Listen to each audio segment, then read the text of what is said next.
It is a common assumption that politics and economics are unconnected domains. In this view, individual freedom is a political problem and material welfare is an economic one, meaning any political arrangement can match any economic system. We see this most clearly in the advocacy for democratic socialism, a movement that champions political liberty while seeking to overhaul the economic engine. This creates a unique tension: the desire to adopt centralized economic planning, similar to the models used by totalitarian states, while attempting to safeguard individual rights through democratic institutions. The thesis we are exploring is that these two spheres are so intimately linked that only specific combinations are possible. If this structural connection exists, then the belief that they can be separated is a delusion. If economic arrangements dictate the distribution of power, a society that relies on socialist centralization may find it impossible to simultaneously guarantee individual or political freedom. To test this, we start with the basic logistical problem of how to coordinate the activities of millions of people. Next, we will map the specific rules that govern how political and economic power concentrate. Finally, we will run a stress test on the physical supply chain required for a citizen to publicly dissent. This investigation focuses on the mechanical design of these institutions and the practical logistics of power. Moving from an isolated individual to a complex society requires massive coordination.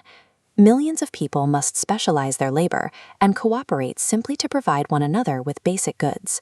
There are two primary methods of coordination. The first is central direction, relying on a top-down hierarchy of coercion, similar to an army. The second method is voluntary cooperation through the marketplace, where individuals coordinate through direct, decentralized exchange. For this mesh network to function, every transaction must be bilaterally voluntary and informed. If both parties do not see a benefit, the exchange does not take place, and the coordination remains strictly consensual. This marketplace structure protects the individual through the presence of alternatives. A consumer is protected from a seller's coercion by other sellers. An employee is protected from an employer by the existence of other firms. In this way, competitive capitalism coordinates a complex society impersonally. It operates as a system of proportional representation, where individuals make their own choices rather than conforming to a central authority. The preservation of freedom requires the dispersal of power. The primary threat to that freedom is the power to coerce, whether held by a monarch, by a dictator, or a temporary democratic majority. Political power is inherently difficult to decentralize. It functions as a fixed total. As central authority gains power, local centers diminish. Economic power follows a different logic. Creating new economic strength doesn't drain others. Many independent centers can grow simultaneously. When economic power is joined to political power, the concentration of both becomes inevitable. Keeping these two systems in separate hands allows economic power to act as an independent check and counterbalance to political authority. We can observe how this works by examining the defining test of a free society: the ability of an individual to openly advocate for radical change. Effective dissent requires material inputs like income and printing. In a socialist system, the state controls these resources. A dissenter must ask the government for the tools of subversion. Under capitalism, decentralized logistics require only one independent source of support. This is why the presence of independent wealth is a vital safeguard for political freedom.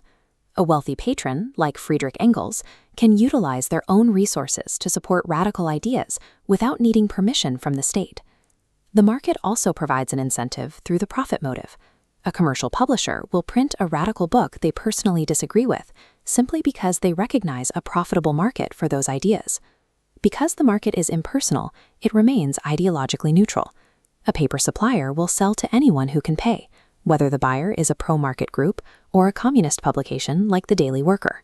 The market breaks the cycle of conformity by separating the physical logistics of speech from the approval of the political majority.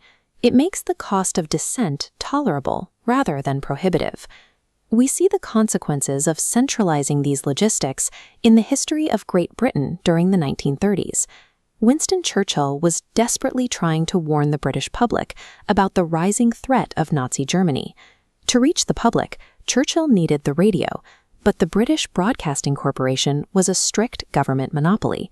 Despite his prominence, the political authorities at the BBC barred Churchill from the radio because they deemed his warnings too controversial. When the state monopolizes the physical infrastructure of communication, those in power will inevitably use that control to suppress minority views and protect the status quo. A different outcome occurred during the McCarthy era in the United States, when political pressure was used to purge suspected communists from the film industry. The Hollywood blacklist was a collusive arrangement where political influence was used to block voluntary economic exchanges. Writers like Dalton Trumbo were officially barred from employment, yet because the industry was private and competitive, the political blockade had a financial cost. Producers had a financial incentive to buy the best scripts to maximize profits. This economic pressure directly undermined the political ban.